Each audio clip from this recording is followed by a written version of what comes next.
عشان كده بقولك حاجات بسيطة قوي بس هتفرق في نفسيتك، هتحسي بالانجاز. هاي، ازيكم؟ عاملين ايه؟ انا حلا اللي معرفنيش، وبجد وحشتوني جدا جدا. بقالي شهر تقريبا غايبة عنكم بسبب ان انا كان عندي امتحانات ولسه مخلصاها. خلاص كده بقيت رسميا تانية كلية، وفي نفس الوقت انا كنت محتاجة ابعد وافصل شوية عشان ارجع اشحن طاقتي. ارجع لكم بفايبس في الفيديو ده بجد رايقة جدا وتحفة. وانتوا كمان عايزاكم تطلعوا من الفيديو ده رايقين كده وعارفين احنا رايحين نعمل ايه دلوقتي. اولا مبروك الاجازه يا حلوين، اخيرا خلصنا من سحله الامتحانات بقى ودراسه وبتاع، والوقت اللي كان بيجي ورانا، ما عدا يعني بقى بتوع ثانويه عامه، ربنا يعينهم يا رب وييسر لهم كده ويوصلوا كليات احلامهم ان شاء الله. طب بالنسبه للي خدوا الاجازه، المفروض ان احنا بقى نكون في قمه سعادتنا وروقاننا، صح؟ يعني تعالوا نكون صراحه مع بعض كالعاده. يعني اول ما خدنا الاجازه كلنا دخلنا في مود ايه؟ انا هنام 24 ساعه، محدش يكلمني، محدش يقومني، انا مش هعمل اي حاجه في الحياه. عدى اول اسبوع، تمام. تاني اسبوع بقينا نومنا باظ، نمسك الموبايل بالساعات لحد ما عينينا توجعنا، اليوم بيطير، نقوم من النوم جسمنا متكسر، فجاه بقينا الفجر. فجاه دخلنا في مود مستفز جدا اسمه تأنيب ضمير الاجازه، ان احنا اللي هو ايه، المفروض نعمل حاجه بس ما بنعملهاش. انت عايزه تعملي حاجه بس مستثقله تعملي اي حاجه، فتقرري انا خلاص انا هفتح اليوتيوب اشوف حل، لازم اشوف حل في الموضوع ده واشوف هعمل ايه بقى. تلاقي بقى فيديوهات من نوعية ايه، كيف نتعلم 10 لغات في شهر، و5 كورسات في الصيف ولا 10 كورسات في الصيف، وتصبح مليارديرا في اسبوع، وتدخل مجال اي اي ومش عارف ايه. فيديوهات اللي هي تحسك بخنقه وضغط تقومي قافله ورايحه تكملي نوم عادي. النهارده جايه اقولك ارمي كل الافكار دي ورا ظهرك. مش هقولك بقى وعظ ونصايح وجداول لازم تلتزمي عليها، لو ما التزمتيش عليها يبقى انت مش عارف ايه. مش جايه اقولك كده، لكن اللي بيحب نظام الجداول، انا عامله لنفسي واحد خفيف كده وفي كل حاجه اللي انا عايزه اعملها، ويبقى خفيف ويحفزك انك تعمليه ما يضغطكيش. بس ده هقوله لكم في اخر الفيديو ان شاء الله. لكن دلوقتي هنعمل ايه؟ هنقول لكم ازاي نقسم يومنا بطريقه خفيفه ما فيهاش ضغط، وضميرك ما يقلقش بقى في الاجازه، تحسي ان انت انا بعمل حاجه، وفي نفس الوقت مع الوقت هتخدم مستقبلك. انت لو التزمتي مده هتخدم مستقبلك وانت مش حاسه، مع انها حاجه ممكن تشوفيها حاجه اللي هو بسيطه، بس مع التراكم هتبقى حاجه تحفه. اول حاجه لازم تقنعي عقلك الجميل ده هو احنا ليه اصلا بنعمل كده. ايه الحركه البسيطه دلوقتي بتفرق جامد جدا في نفسيتك ومستقبلك. بصي، الاجازه دي مش مجرد وقت فاضي بنقضيه وخلاص، دي حرفيا فرصتك الذهبيه انك توصلي لاحسن نسخه من نفسك. اصل احنا في الدراسه حرفيا كلنا شبه بعض، يعني كلنا بنحضر نفس المحاضرات، بنذاكر نفس المذاكره، نفس المنهج، نفس كل حاجه. لكن في الاجازه دي المكان الوحيد اللي بتقدري تقفي فيه بحريه كامله. انا عارفه انا عايزه اوصل لايه واطور ايه واروح فين واعمل ايه. ده حاجه براحتك خالص انك تعمليها. وخليني اقول لك حاجه، ان الحركه البسيطه والذكيه في الاجازه بتعمل حاجتين مهمين جدا. تديكي ثقه في النفس رهيبه، انك تعدي عليك الايام وانا بعمل حاجه بتبسطني وبتطورني في نفس الوقت. ده بيديكي ثقه في النفس. عقلك بيبدا يقدرك ويحس انك شخص مسؤول وعارف يسيطر على يومه وحياته. الاحساس ده لوحده بيطرد هرمونات الكآبة والكسل والخمول اللي بتيجي من قعدة السرير الطويلة وان انا امسك الموبايل بالساعات. تاني حاجة، لما ترجعي بقى لحياتك ودراستك هترجعي وانتي في حتة تانية، هترجعي بقى بطاقة اعلى، بملامح اروق، بعقلية جاهزة متقدمة عن كل اللي حواليكي. الاستثمار في نفسك دلوقتي هيخليكي قدام تقولي لنفسك شكرا انك مضيعتيش وقتك في الاجازة وفي الصيف في الفراغ والملل وانك ما تعمليش حاجة، لان انت تستاهلي انك تشوفي نفسك احسن وتطوري الحاجة الحلوة اللي جواكي وتكتشفي وتعرفي نفسك اكتر. فتعالي نشوف هنعمل ده ازاي وبألطف طريقة ممكنة. بصوا، هنقسم اللي هقولكوا ده لجزئين، جزء لمستقبلكم وجزء لنفسكم. فهنبدأ دلوقتي بالجزء اللي للمستقبل اللي لمستقبلكم، ونختم بالجزء اللي لنفسكم. بصي، هنسمي الجزء اللي لمستقبلك ده خطوة النملة. عارفة النملة لما تمشي خطوات صغيرة قوي بس توصل في الآخر؟ بالظبط ده اللي هنعمله. بصي، احنا نعمل كده بالظبط. مش هقولك اقعدي اشتغل على نفسك 5 ساعات متواصل، لا، كلنا عايزاه منك ساعة، نص ساعة. طب نستغل الوقت ده ازاي في حاجة تكون عملية وتنفعنا لمستقبلنا وتكون ممتعة في نفس الوقت؟ هقولك حاجات واختاري منهم حاجة واحدة تعمليها كل يوم، 3 مرات في الأسبوع، 4 مرات في الأسبوع، لمدة ساعة، نص ساعة. اختاري حاجة تكون سهلة وممتعة بالنسبة لك وانتي تحبي انك تعمليها او تعرفيها. اول حاجه اللغات وبالذات الانجليش، ده اهم حاجه، طوريه على قد ما تقدري. او اي لغه عندك شغف فيها، بس الانجليش اهم يعني. مش هقولك بقى خدي كورس واحفظي جرامر وقواعد ومش عارف ايه، مش هقولك كده خالص. هنعمل ده ازاي؟ عن طريق السوشيال ميديا. شوفي انتي بتحبي تشوفي ايه وشوفيه. بتحبي تتفرجي على فلوج مثلا لناس من اهل البلد، بتحبي تشوفي فيلم، كرتون، مسلسل، ايا كان، بودكاست مثلا بيتكلم عن موضوع يهمك او تحبي انك تسمعيه. وشغال الترجمه اللي بتبقى تحت دي بنفس اللغه، يعني بلاش تبقى بالعربي، خليها بنفس اللغه، الانجليش بقى او ايا كان يعني، بس خلينا في الانجليش زي ما قلت لكم. الطريقه دي بتخزن مصطلحات كتيره جدا في عقلك اللاواعي، وهتنفعك جدا جدا بعدين، ومن غير اي مجهود او مذاكره. عايزه تكتبي وراهم براحتك، مش عايزه براحتك، بس لو حسيتي انك عايزه تكتبي ده هيبقى احسن يعني. مش عايزه براحتك، اسمعي بس وكرري كتير وقولي وراهم بس. يعني ده كل ده وانتي قاعده، يعني مش هقولك روحي في حته ولا خدي كورسات كتير ولا اي حاجه، الموضوع سهل جدا. تاني حاجه المهارات الجديده اللي هتفتح لك بعدين مجالات شغل، ودي حاجه شخصيا انا لسه هاتعرف عليها. زي مثلا انك ازاي تستخدمي الاي اي صح، جرافيك ديزاين، فيجوال ديزاين، ايا كان الحاجات اللي هي الجديده دي. فنتعلمها بطريقه بسيطه جدا، نسمع بس. مش هقولك روحي خدي كورس، لا، في حاجات على اليوتيوب بالهبل، حاجات على جوجل بالهبل، اسمعي بس، نعرف بس اساسياتها. انا مش هقولك تعمقي قوي عشان ممكن ما تحبيهاش، لكن لازم تكوني عارفاها، لازم يكون عندك خلفيه عنها. الحاجات دي انا عايزاكي بس مجرد انك تعرفيها، عشان هتخلي عقليتك منظمه جدا، ذكيه جدا، تديكي برستيج كده في طريقه تفكيرك، وفي نفس الوقت ممكن تحبيها، ممكن تحبيها فاسعي فيها بقى واجتهدي فيها بجد واشتغلي فيها وكده يعني. فاحنا بنجرب مش اكتر، وبنملى دماغنا بكلام جديد، كلام يطورنا، كلام ينفعنا، كلام يخلي تفكيرنا شغال. تالت حاجه يا ريت تعمليها، اقري، اعملي تغذيه فكريه. مش هقولك هاتي كتاب معقد فلسفي اقريه، ما تعمليش كده. هاتي كتاب عن حاجة بتحبيها، تطوير الذات، حاجة تنمية بشرية، حاجة تحفزك، حاجة مثلا بتتكلم عن العادات الصغيرة اللي بنعملها كل يوم اللي بتفرق معانا بعدين. مثلا كتاب عن فهم الناس، الذكاء العاطفي، الحاجات اللي انت تحبي انك تقري فيها. رواية مثلا سمعتي عنها فعجبتك فكرتها فعايزة اقراها، شوفي انت تحبي انك تقري عن ايه واعمليه. طب انا ما بحبش القرايه، انا مش هقولك هاتي كتاب اقريه كل يوم، بس 5 ايام في الاسبوع، 4 ايام في الاسبوع، على حسب ما تقدري. اقري صفحتين، 3، 4، 5 اخرك، 5 عشان تستمري. مش هقولك اقري كل يوم 20 صفحه، متعمليش كده عشان تستمري. يعني مش فجأة تحمست للكتاب فقريت نصه واسيب النص التاني بعدين بقى 5 سنين بقى عشان اكمله، لا. اقري بس عن حاجه بتحبيها وخلاص، عشان بس تفصلي شويه من الريلز اللي عماله تقلبي فيها دي، اللي هتخلي دماغك تتاكل. بس خصصي بس وقت في اليوم وانت بتشربي مثلا حاجه بتحبيها بتاع، هتحبي الوقت ده. والكام صفحه دول مش مجرد حاجه بنقراها وخلاص اللي هو ماشي ما بعدين، لا بالعكس، مع الوقت والاستمراريه هيخلوا طريقه تفكيرك ناضجه وواعيه جدا، وطريقه تعبيرك عن نفسك هتبقى جامده. السر هنا بقى الاستمراريه، الساعه او نص ساعه دي كل يوم، مش اكتر، في ال 24 ساعه. يعني انت معاكي 23 ساعه غيرهم، يعني اعملي اللي انت عايزاه. لكن لو ضربتي بقى الساعه دي او نص ساعه دي في ال 90 يوم بتوع الاجازه، النتيجه هتبقى مرعبه. انت هتبقي حد جامد جدا، انت متخيله؟ احسبيها كده، وهتلاقي نفسك سابقه كل اللي في سنك بخطوه كبيره، مش خطوه صغيره.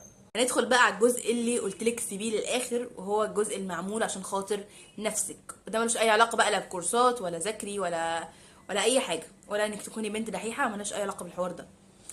الجزء ده معمول بس عشان خاطر نفسك، نفسيتك، جسمك، صحتك، بس مش اكتر. لان احنا لو طاقتنا ونفسيتنا مش مشحونين صح، مش هنعرف نعمل اي حاجه من اللي فات. فهنعمل حاجات بسيطه ممكن تبقى روتين يومي، اللي هو نخلي الطبيعي ان يومنا عامل كده، هتظبط لك مودك ونفسيتك وطاقتك وكله تمام. خلي اللي هقولهولك ده يبقى روتين عندك. اول حاجه اصحي بدري، يكون ليكي ميعاد صحيان ثابت، حاولي يبقى بدري عشان الصحيان متاخر بيجيب اكتئاب. اول ساعه تصحيها ما تمسكيش الموبايل نهائي، بلاش السكرولنج اللي بيبقى الصبح ده، بيخليكي تستقبلي كميه مقارنات واخبار ممكن تبقى مش حلوه الصبح، بتخلص لك طاقه اليوم، بتخليكي صاحيه مخنوقه ومتضايقه من غير سبب كده. وهي الساعه دي ما تمسكيش الموبايل نهائي. وطبعا لازم تلعبي رياضه عشان تظبطي جسمك، سواء عايزه تخسي او تتخني، ايا كان. طب انا مش محتاجه اخس او اتخن، برضو العبي رياضه عشان ده تفريغ طاقه سلبيه جامد جدا. عايزه تنزلي جيم او تروحي رياضه معينه، يا ريت عشان ده هيشجعك. عايزه في البيت براحتك برضو، بس اهم حاجه بس لو ان شاء الله حتى نص ساعه، نص ساعه ساعه، مش اكتر من كده لو انتي مش قادره خالص. لكن تفكي بس تكسير جسمك وشدة جسمك وتبقي اكتف وخفيفه كده. اهتمي باكلك، قللي سكريات عشان هتفرق في صحتك جامد. اهتمي ببشرتك وشعرك عشان هتفرق في نفسيتك. طبعا انا مش هقولك اهتمي ببشرتك وشعرك ازاي، ان ده انا حاجه ما اقدرش افيدك فيها. فاحنا بقى بنروح للناس اللي بتعمل محتوى بالكلام ده وبنشوف بقى هنعمل ايه، وانا هروح معاكم الناس اللي بتعمل المحتوى ده ونشوف برضو هنعمل ايه. بس تيجي بقى قبل ما تنامي تكتبي اي حاجه مضايقاكي، اي حاجه حاساها مضايقاكي خانقاكي مزعلاكي، اكتبيها، طلعيها في ورقه، طلعيها من دماغك خالص. واكتبي بعديها بقى ايه 3 حاجات حلوه حصلت لك في يومك، ايا كان. حتى لو انت شايفاها تافهه، قريت حاجه عجبتني، خرجت مع صاحبتي، شربت حاجه حلوه، عملت، خرجت عملت اي حاجه، اكتبيها. عارفه ده ايه؟ بعد كده هتعودي عقلك يبص على الحاجه الايجابيه حتى لو بسيطه. انا اصلا يعني ايه بعمل الموضوع ان انا لو حاجه ضايقتني او زعلتني بكتبها في ورقه واقطعها وارميها. لا فعلا الموضوع ده بيخليكي تطلعي طاقه سلبيه كبيره. لكن بقى في بقى موضوع جديد ده لسه مكتشفاه، انك تكتبي حاجات حلوه حصلت لك في يومك عشان بعد كده تبصي على الحاجه الايجابيه دايما. يعني دايما تخلي عقلك مركز اكتر على الحاجه الايجابيه حتى لو بسيطه عشان تعيشي مبسوطه يعني. بس فتعالوا بقى نجرب الموضوع ده. حاجه كمان اعمليها، لو زهقانه اخرجي لوحدك، مش لازم تخرجي مع صحاب وزحمه وبتاع. اخرجي لوحدك، اكتشفي مكان جديد، اكتشفي كافيه رايق، اتمشي براحتك، اشتري لنفسك حاجه، فرحي نفسك عادي. اتعودي انك تفرحي نفسك بنفسك، ما تستنيش حد. خرجي نفسك بنفسك، ما تستنيش حد. عارفه بعد كل اللي احنا قلناه في الفيديو ده، خلصتي كل حاجه بدري وجيتي تتفرجي على الموبايل تقلبي فيه، تتفرجي على مسلسل حاجه بتحبيها، هتحسي ان انا بكافئ نفسي، هحس ان انا مرتاحه. انا بكافئ نفسي عشان انا عملت مجهود وعملت حاجات بتطورني وحاجات بتنفعني، وعملت الخطوه اللي هتنفعني في المستقبل. فهتتفرجي على حاجه من غير اي تأنيب ضمير، هتعملي اي حاجه انت عايزاها وبتحبيها غير ما ضميرك يأنبك. فعشان كده بقولك حاجات بسيطه قوي بس هتفرق في نفسيتك، هتحسي بالانجاز. يعني هتعملي اي حاجه انت عايزه تفصلي بيها وانت مبسوطه، ما عنديش مشكله، مش وانت هربانه من الواقع ومتضايقه. يعني زي ما قلت لك كده، الساعه لو وصلت معاكي لساعتين بس براحتك يعني، مش هتفرق معاكي بقيه اليوم. معاكي بقيه اليوم اعملي اللي انت عايزاه بس. لكن اخدمي مستقبلك بخطوه قد كده، هتفرق بعدين. زي ما قلت لك اضربيها في 90 هتبقى النتيجه مرعبه.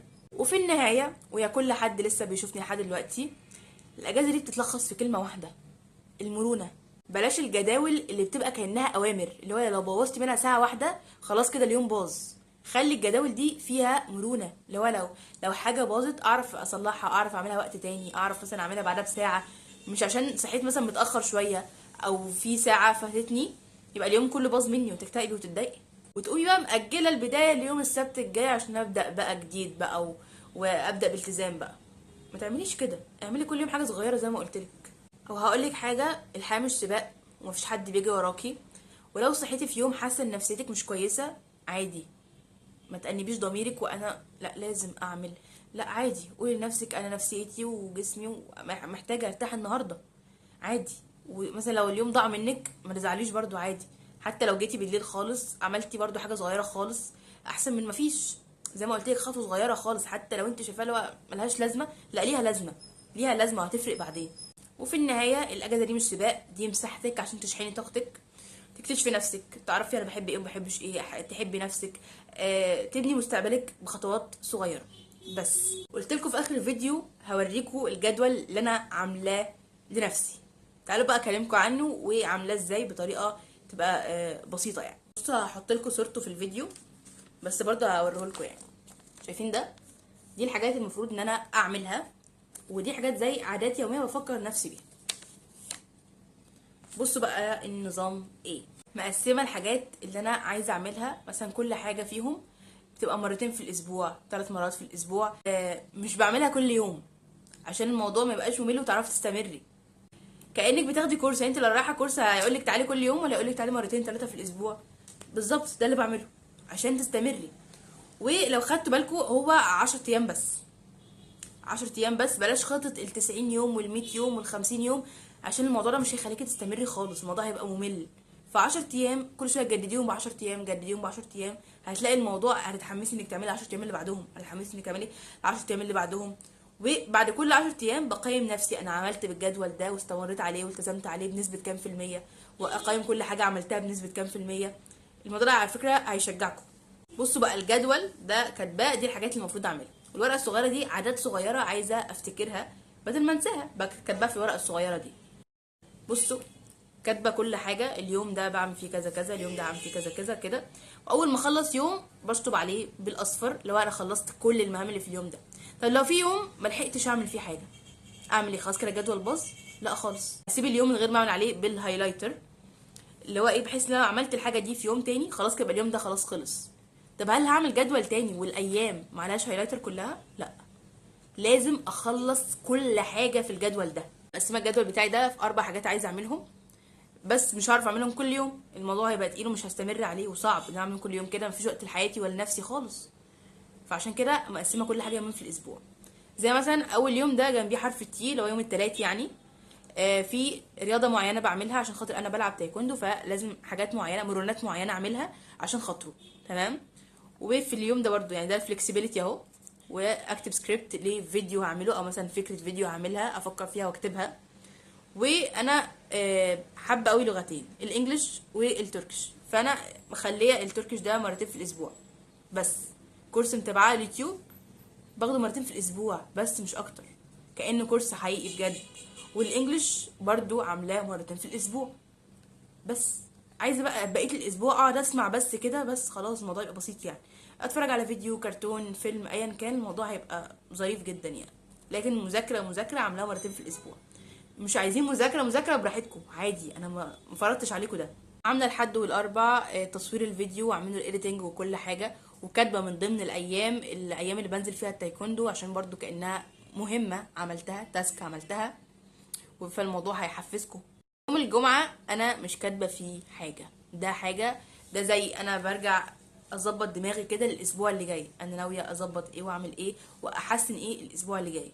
بعد ما تخلصوا 10 ايام اكتبوا 10 ايام غيرهم وغيرهم بنفس النظام، هتلاقوا الموضوع ظريف. اظرف ان انا اكتب 90 يوم ولازم التزم عليهم، ان انا بجد عملت الموضوع ده ما استمرتش خالص، كل شويه اعمل 11 يوم 12 يوم واعيد من الاول والايام تبوظ. قمت قاطعه الجدول ده خالص وعملت اللي هو ده، موضوع يبقى ابسط شويه.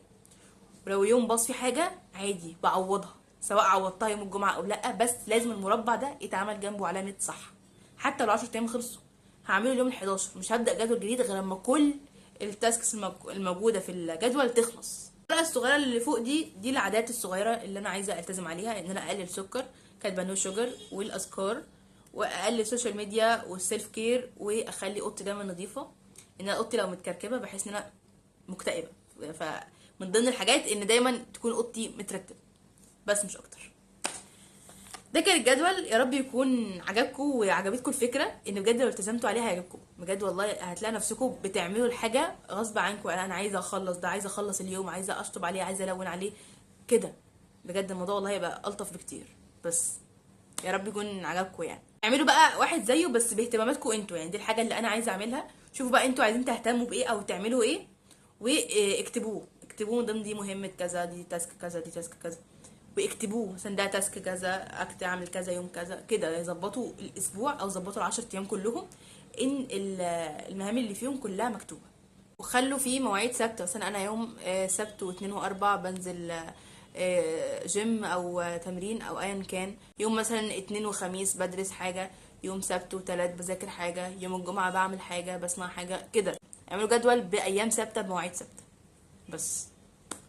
موضوع بسيط، هتعرفوا والله تطوروا من نفسكم، الموضوع مش صعب معاكم. 3 شهور اعملوا فيهم اللي انتوا عايزينه، بس يا ريت تبقى حاجه تفيدكم مش حاجه تضركم.